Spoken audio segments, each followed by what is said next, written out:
کارزانگلی شارزای کاروبارین ترکیه نها لهوليري جلمه كارزان دمات باش بيدي صبراتي روشا كل سر عرضها هي لحلبه البته تركيا جا بيوندي دار في روشا نوا سوريا توزاني باوكي برفره هبونا تركيا سربازي اصلا لغوندوار ادلب حلب حسكي جهه تركيا دبيجا از بس تماشاوانم دستي مدوان هرشان داني نتروش چاد شوبي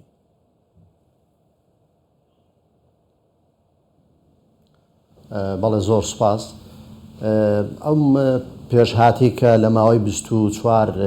ساعتی ڕابردوو ڕوویدا بەڕاستی ئەگەر بتەوێت شرۆڤەیەکی پرۆفیشناڵ یان شرۆڤەیەکی جددی بۆ بکەیت لەوانەیە لە ئێستادا زۆر زۆر زەحمەت بێت چونکە هەموو ئەوانەی کە قسە لەسەر ئەو بابەتە ئەکەن هەمووی شرۆڤەیەکی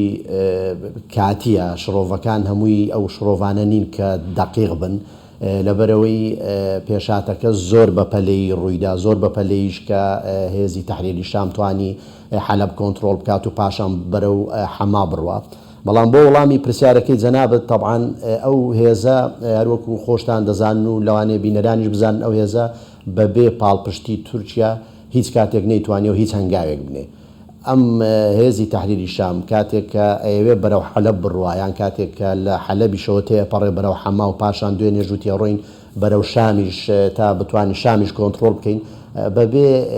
هێزێکی ئیقلیمی یان هێزێکی گەورە ئەو هێزە هەرگیز ناتوانێت پێشڕەوی بکات و تورکیاش لەبەرەوەی لە 2014 پشتگیری لە هێزەکانی ئۆپۆزیسیۆنی سووریاکە نابێ ئاگاداری ئەو پێشهاتە نەبێ یاخود ئاگادار نەبێت لەوەی کە تەحریری شام هێرشی کردوتە سەر حەلەب بەڵام ئەوەی کە هەیە و گرنگە باز بکرێت ئەوەیە لە ماوەکانی ڕابردوو ئەکرێ بڵێن 3 مانگە حکوومەتی تورکیا مخاتەبەی بەشار ئەسەدی کرد بەوەی بتوانن لەگەڵ یەکتری بەڕێز ڕەجەب تەیب ئەردوغان و بەشار ئەسەد کۆ ببنەوە بتوانن لەسەر گەڕانەوەی ئاوارەکانی سووریا کە لە تورکیان بگەڕێنەوە بۆ سووریا و پاشان لەسەر یەک پارچەی خاکی سووریا قسە بکەن و لەسەر مەسائلی ئابووری و ئاساییکردنەوەی پەیوەندیەکانیان و زۆر شتی تر بەڵام بینیمان کە بەشار ئەسەد لە 3 وەڵامدانەوەدا بۆ ڕەجەب تەیب ئەردوغان ڕەتی کردەوە لەگەڵی دابنیشێ و پێشی وت کە تا لە ناو هێزی تورکی لە ناو خاکی سووریا بێم لەگەڵ جەنابەت دانانیشم ڕەنگە یەک لە ئەگەرەکان ئەوە بێت کە تورکیا لە ڕێگەی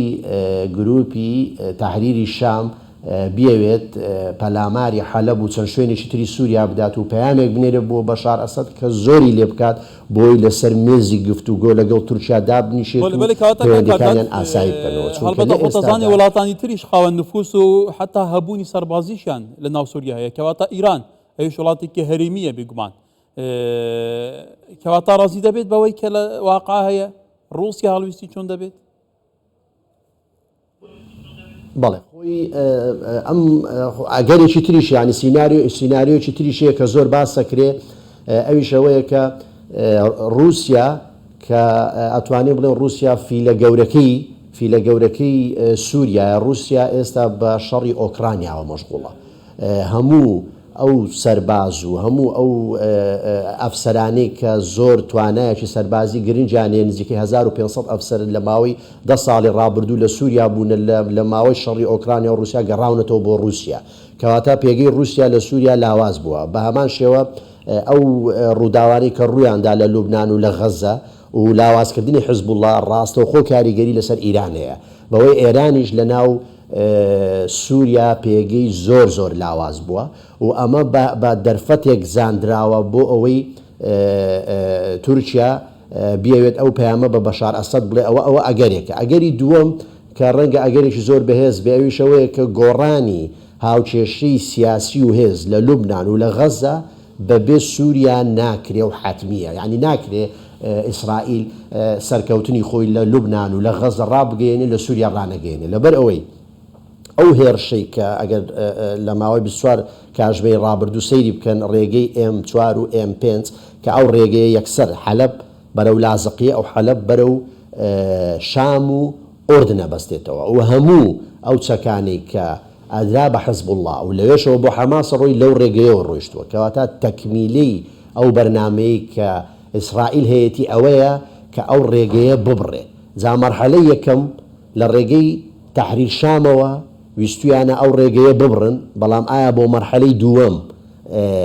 کە ئەو ڕێگەیە ئەبێ ئەو بۆشاییە ئەبێ هێزێک پڕی بکاتەوە، ئایا هەر تەحریر شام لێ ئەمێنێتەوە یا ئینجا ڕۆڵی هێزەکانی سووریای دیموکرات دێتە گۆڕێ بۆی کە ئەو ڕێگەیە ڕادستی ئەوان بکەن، چونکە هیچ منتەقیتیان نییە کە هێزەکانی تەحریری شام لەو شوێنە بمێننەوە و جێگەی ئاعتیمادی ئیسرائیل بن. یعنی کەواتە دوێنێ ئەگەر ملاحەزەت کردبێ وتیان لە ناو شام کودەتا ڕوەدات و بەشار ئەسەد کۆتایی پێدەنا پلانەکە وەکوی من خوێندنەوەم بۆ کردووە و زۆریش شتم لەسەر خوێندۆتەوە لە ماوەی 24 کاتژمێر ڕابردوو لادانی بەشار ئەسەد نییە، وەکو ئەوەی کە تیش ئەخەنە سەر ئەوەی هاوچێشەی سیاسیش لە سووریا لە بەرژەوەندی ئیسرائیل کۆتایی پێبێت، چونکە ئەوەکۆی باسم کرد ئێستا رووسیا مەشغوڵە بە شەڕی ئۆکرانیا و ئێرانیش باڵەکانی لە ناوچەکە لاواز بووە، بۆیە ئەمە بە دەرفەتە زانن بۆی بتوانن هاوچێشەی سیاسی لە سووریاش بگۆڕن لە بەرژەوەندی کارزان هەڵبەتە تۆتی تەحریر شام لەلایەن تورکیا پشتگیری دەکرێت، ئەمە ڕاستە لەبەرەوە مەسەلەی ئەدلبە لە هەمان کاتدا سوپای نیشتیمانی ئۆپۆزیسیۆنی سووریاش هەموو هێزە چەکدارەکانی ئۆپۆزیسیۆن تورکیا پشتەوانی دەکات، ئەمە حقیقەتێکە کەواتە کە ئەو هێزانە پێش دەکەون حتا لەسەر چونیەتی ئیدارەکردنی ڕەوشی غەزە لوبنان حتا سووریاش ناکۆکی جدی لە بینی تورکیا و ئیسرائیل هەیە، حتا تورکیا و ئەمریکاش هەڵبەت هەیە لەسەر ئەو بابەتە، کەواتە چۆن دەکرێت لە سووریا پێکەوە کار بکەن بۆ بەرژەوەندی ئەجندای ئیسرائیل بوو نمونە؟ خۆی ڕاستە خۆی کێشە لە بینی ئیسرائیل و تورکیا هەیە، ئەوە شتێکە کە بۆ خۆیان باسی یەکەن و شتێکە شاراوە نییە، بەڵام هەروەکوی پێشتریش باسم کرد هاو کێشەکە بە جۆرێکە جارێ ئێمە ناتوانین بە تەواوەتی لی تێبگەین، یعنی کۆمەڵێک ئەگەر هەیە، ینی بۆ نمونە من دوێنێ لە یەکێک لە میدیاکانی رووسیا خوێنمەوە باسی لەوا کرد کە ئەو هێزەی هاتووە پەلاماری حەلەبی داوە لەلایەن ئۆکرانیاوە تەدریبیان پێدراوە و بۆ ئەوەی بتوانن هەژمونی رووسیا کەم بکەنەوە لە ناوچەکە، یاخود لە مقابلی ئەوەی چۆن رووسیا گرێبەستێکی لەگەڵ کۆریای باکوور کردو بۆی چەند سەربازێکی کۆریای باکوور بێن دژی ئۆکرانیا شەڕ بکەن و پلانێک شێ بۆی هێزی تەحریری شام دژی رووسیا بەکار بهێنرێت لە شەڕی نێوان ئۆکرانیا و رووسیا و ئەو هێزەش ڕوونەکە پێشتر تەدریبی کردووە، اینجا هاتووە ئەو حەلەبی داگیر کردەوە بەرەو حەما ڕۆیشتۆ، چونکە ئەو چەکانی کە پێیانە پێشتر ئەو چەکانیان نەبووە، ئەو چەکە لە ماوەیەکی کەمە دراوە پێیان و ڕایەنانیان لەسەری کردووە، یعنی ئەگەر تورکیا لەگەر ئیسرائیلیش ناکۆک بێ بەڵام لە خاڵێکدا کە بەرژەوەندیان بەیەکەوە بێ ئەتوانێت چاوپۆشی لێ بکە، ینی بۆ نمونە من ئەتوانم یەک نمونەیەکی حەی بدەمێ. ئێستا تورکیا باسی پرسی چارەسەریەکە، ئاڵێ ئێمە ئەمانەوێت لەگەڵ کورد پرسی چارەسەری بهێنینەوە بەرباز بەو مەرجەی عەبدوڵڵا ئۆجەلان بەڕێز عەبدوڵڵا ئۆجەلان بێتەوە پەرلەمانی تورکیا لەوێ وتارێک پێشکەش بکە کە پەکەکە چەک دابنێت و ئیدی پەکەکە لە تورکیا کۆتایی پێبێ، بەڵام لە مقابلی ئەوە خۆ پەکەکە کە ئەڵێ پەکەکە چەک دابنێ بۆ مانایە بە تەواوەتی چەک دابنێویتی کۆتایی پێبێت، نە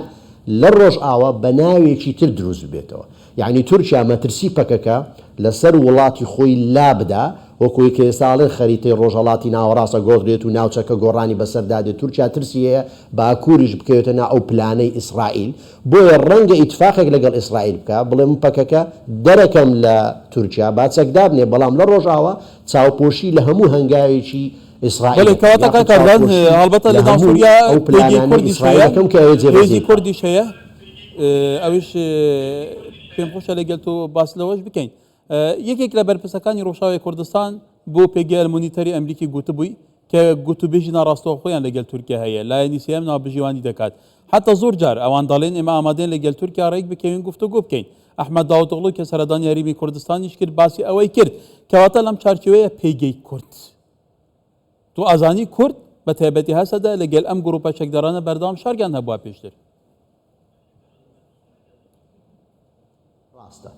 خۆی دوو احتیمالێ بۆ کورد، یەکیان ئەوەیە کە دوای حەلەب و حەما ئیدی کورد بێتەوە ناو پرۆسەکە و بەقووەتر بێ سوپای هێزەکانی سووریای دیموکرات بەهێزترەوە بێنە ناو پرۆسەکە و ئەو ڕێگەی کە باسم بکەوێتە دەست ئەوان و ئیدی ئیسرائیل بیەوێت لەوێ پێگەی کورد بەهێز بکات و کیانێکی بۆ دروست بکە. ئەوە احتیمالێکە کە تورکیا چاوپۆشی لێ بکە. احتیمالی دووەم ئەوەیە کە ئیدی دوای ئەوەی کە تحریر شام پێگەی خۆی بەخۆت کردو ئەو ناوچانەی گرت ئیدی ڕوو لە سوپای هێزەکانی سووریای دیموکرات هەسەدا بەوەی شەڕێکی فراوان لەگەڵ ئەوان دەست پێ بکات و ئەوان لە ناو بن. یعنی ئەگەر پلانەکە ئەوە بێت کە تورکیا لەگەڵ ئیسرائیل و ئەمریکا و رووسیا و ئیتفاقی کرد بێ بەوەی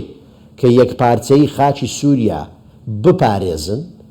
بە لێدان لە تحریر شام و لە هەسەدا یەکەم جار تحریر شام هێنە ناو معادلەکە بۆی بتوان کۆمەڵێک شوێنی پێداگیر بکەن پاشان هەر ئەوانە ئاراستەی شەڕەکە ئەگۆڕن بۆ هەسەدا بۆی بتوانن لە سووریا هەسەدا لە ناو ببەن و ئیدی یەکپارچەی خاچی سووریا بپارێزن و تورکیاش ساڵانێکە هەر ئەوەی ئەوێ کە یەپەگە نەمێنێت لە سووریا و پاشان ئاوارەکانیش هەموو بجێڕنەوە. ئەوە احتیمالێکە یعنی ئەوە ئەگەرێکە ڕەنگە ڕووبدا و ڕەنجی شاوەکوی کە باسم کرد پەکەکە کۆتایی پێبێ لە باکوور و لەگەڵ یەپەگە یەک بگرێت و بە ناوێکی تر لەوێ کیانێک بۆ کورد دروست بکەن و ئیدی مەترسی پەکەکە لەسەر تورکیا نەبێت و ئەو پلانێکە ئیسرائیلی شەیەتی بۆی کە لە سووریا هاوچەشەکە بگۆڕێ. بەڵێ بەڵێ کەواتەوە کۆتوتیت ڕەوشەکە زۆر جەنجاڵیە یعنی وای لە هاتووە لە خارجی تەوەقعاتی چاودێرەکانە هێتر بابزانی چیتر ڕوو دەدات. برێز کارزانگیلی شارەزای کاروبارین تورکی لە هەولێری سوپاس.